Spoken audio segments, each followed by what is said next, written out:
శాసన మండలి విపక్ష నేత బొత్స సత్యనారాయణ చంద్రబాబు పాలనపై తీవ్ర విమర్శలు చేశారు. రాష్ట్రంలో మద్యం ధర 10 రూపాయల మేరకు పెరిగిపోయిందని, రిజిస్ట్రేషన్ ఛార్జీలు కూడా పెంచారని ఆయన గుర్తు చేశారు. రైతులు ఎంతో కష్టపడి పండించిన పంటలకు గిట్టుబాటు ధర లేకుండా ఎటువంటి న్యాయం అందట్లేదని, ఫీజు రీయింబర్స్మెంట్ బాకీలు కూడా పేరుకుపోయాయని బొత్స సత్యనారాయణ పేర్కొన్నారు. అలాగే రాష్ట్రంలో శాంతి భద్రతలు కుదురుతున్నాయి కాబట్టి ప్రజల జీవితాలు భయభీతిలో నిండిపోతుందని ఆయన అన్నారు. పండుగల సమయంలో కూడా సామాన్య ప్రజలకు సరైన కొనుగోలు శక్తి లేకుండా పోయిందని, దీనివల్ల రాష్ట్ర ఆర్థిక వ్యవస్థపై నేరుగా ప్రభావం పడుతుందని సూచించారు. ఆయన మీడియా ద్వారా చంద్రబాబు పాలన పెద్ద ఎత్తున ప్రచారం చేస్తూ ఉండగా వాస్తవ సమస్యలపై దృష్టి పెట్టడం లేదని, ఇది ప్రజలకు మాత్రమే కాదు ప్రభుత్వ విశ్వసనీయతకు కూడా నష్టం అని అన్నారు.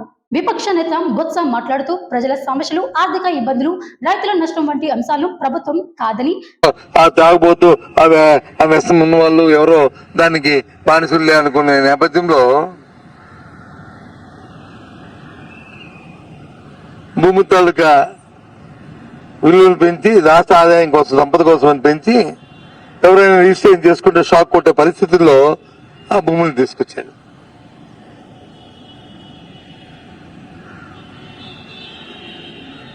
రైతు వచ్చి ఇప్పుడు అమ్ముకుందాము పంటని అనుకుంటే పోనీ నాదులే లేదు, గిట్టుబాటు ధరే లేదు.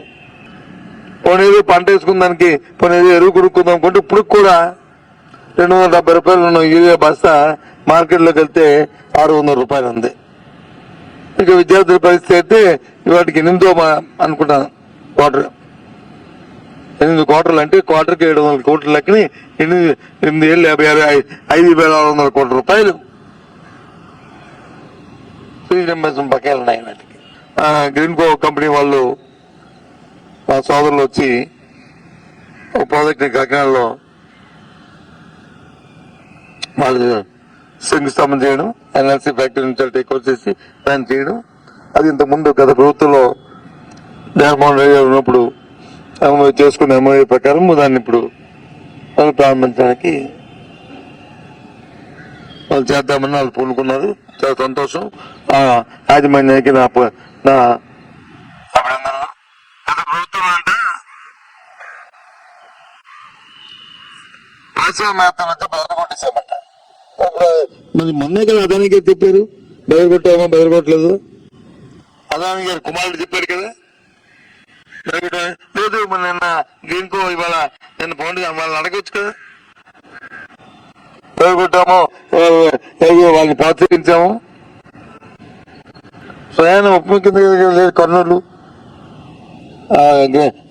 ప్రాజెక్ట్ చూడడానికి దీనికి. మరి అది ఎవరి హయాంలో అయింది?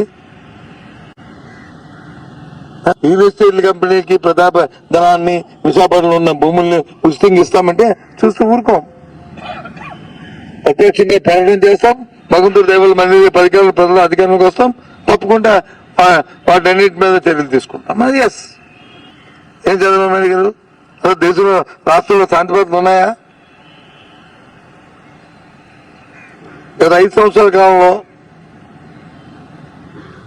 ఏ గ్రామంలో 2 సంవత్సరాలు దేశ ఊరు బహిష్కరణ చేసే కుటుంబాలు 100 కుటుంబాలు ఏ గ్రామంలో ఉన్నాయా? చూపెట్టండి, చెప్పండి. ఊర్లోకి వస్తే వాళ్ళని మరలు చేసేస్తారా?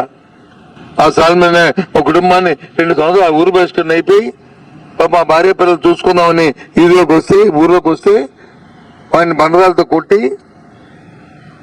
వాడు చచ్చిపోతే, అది చచ్చిపోయిన సవాళ్ళని ఊర్లోకి వెళ్ళడానికి వచ్చి ఆ వీళ్ళు అని చెప్పి పోలీసులు అడిగిస్తే